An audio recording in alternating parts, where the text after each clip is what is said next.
बिस्मिल्लाहिर्रहमानिर्रहीम अस्सलामु अलैकुम जी स्टूडेंट्स।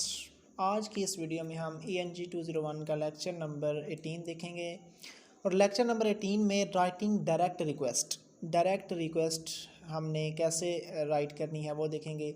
अच्छा, एक बात आपको कॉन्सेप्ट एक बता दूं कि कोई भी चीज़ जब हम डायरेक्ट देखें, डायरेक्ट रिक्वेस्ट का मतलब है कि हम डायरेक्ट अप्रोच इसमें इस्तेमाल करेंगे, ठीक है। और जब भी डायरेक्ट अप्रोच इस्तेमाल करेंगे तो हमने जो मेन आइडिया है वो सबसे पहले हमने वो बयान करना है, ठीक है।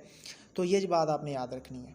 देखें, for organising direct request state the request और मेन आइडिया, ठीक है जी। मेन आइडिया को स्टेट करें, वही बात जो मैंने बताई थी। गिव नेसेसरी डिटेल्स, जो नेसेसरी डिटेल्स हैं वो आप बताएं। Close with a cordial request for a specific action.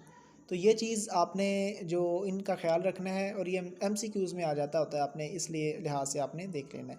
इसके बाद डायरेक्ट रिक्वेस्ट क्या होती है, मैंने अभी आपको बताया। डायरेक्ट रिक्वेस्ट में हम क्या करते हैं कि हम मेन आइडिया जो है अपना वो सबसे पहले बयान करते हैं, ठीक है। इसी को डायरेक्ट रिक्वेस्ट कहते हैं। उसके बाद main idea of the request, ये वही बात आ गई कि general rule for the first part of the direct request is not only to be understood but also to avoid being misunderstood. देखें, वो कहता है कि जनरल रूल इसका ये है कि सिर्फ यही नहीं कि जो आपने रिक्वेस्ट क्या करना है is not only to be understood, कि सिर्फ आप क्या अंडरस्टूड किया, आपने क्या समझा, बट आपने मिसअंडरस्टैंडिंग से भी अवॉइड करनी है कि आपको कोई गलती भी ना लग जाए समझने में, ठीक है। तो आपने जो मेन आइडिया है उसको पहले बयान कर देना है। तो ये इसकी एग्जांपल दे दी गई है, ये आप देख लें, ठीक है। एग्जांपल्स आपके लिए छोड़ता हूँ। उसके बाद है जी ऑर्डर लेटर। देखें, ऑर्डर लेटर नाम से ज़ाहिर है कि जब हमने, अच्छा क्या कहते हैं, order letter also known as PO। ये इंपॉर्टेंट क्विज़ है आपका। PO और परचेज ऑर्डर लेटर। देखें, हमने कोई चीज़ परचेज़ करनी है, फॉर एग्ज़ाम्पल ऑनलाइन हमने शॉपिंग करनी है, तो इस लिहाज से जब हमने कोई चीज़ परचेज़ करनी है तो उसके लिए जो लेटर लिखेंगे परचेज़ करने के लिए, तो वो लेटर जो है वो हमारा लेटर कहलाएगा क्या, ऑर्डर लेटर, ठीक है। कि हमने ऑर्डर कर दिया किसी चीज़ का, तो ये ऑर्डर लेटर होता है। उसके बाद प्लेसिंग ऑर्डर, कि हमने अपना ऑर्डर जो है वो कैसे प्लेस करना है, वो जिसके ज़रिए प्लेस करना है वो प्लेसिंग ऑर्डर होता है। Order letters are like good mail order form although they also provide more room for explaining special needs. When placing an order, you don't need to excite your reader's interest.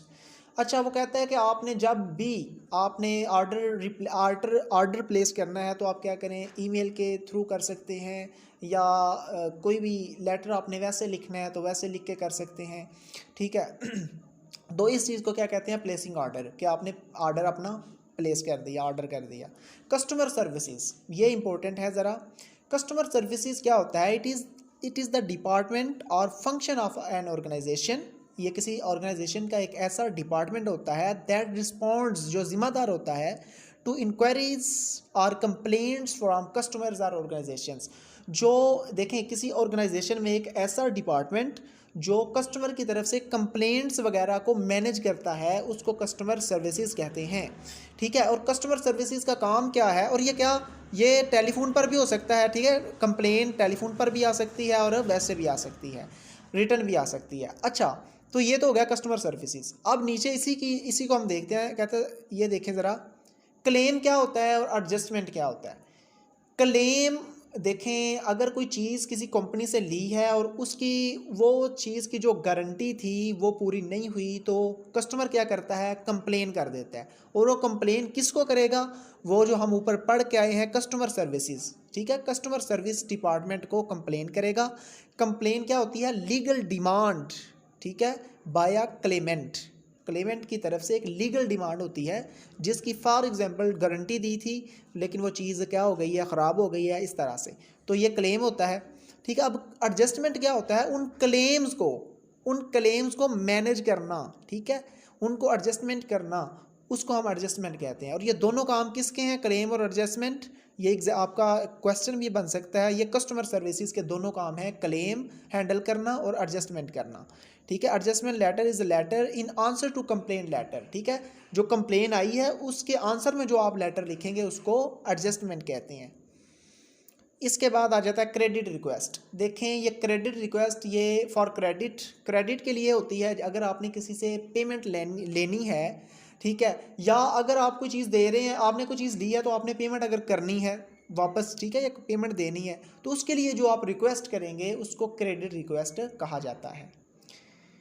यही था आज का हमारा छोटा सा lecture. इंशाल्लाह मिलते हैं नेक्स्ट लेक्चर में, तब तक के लिए अपना ख्याल रखिए।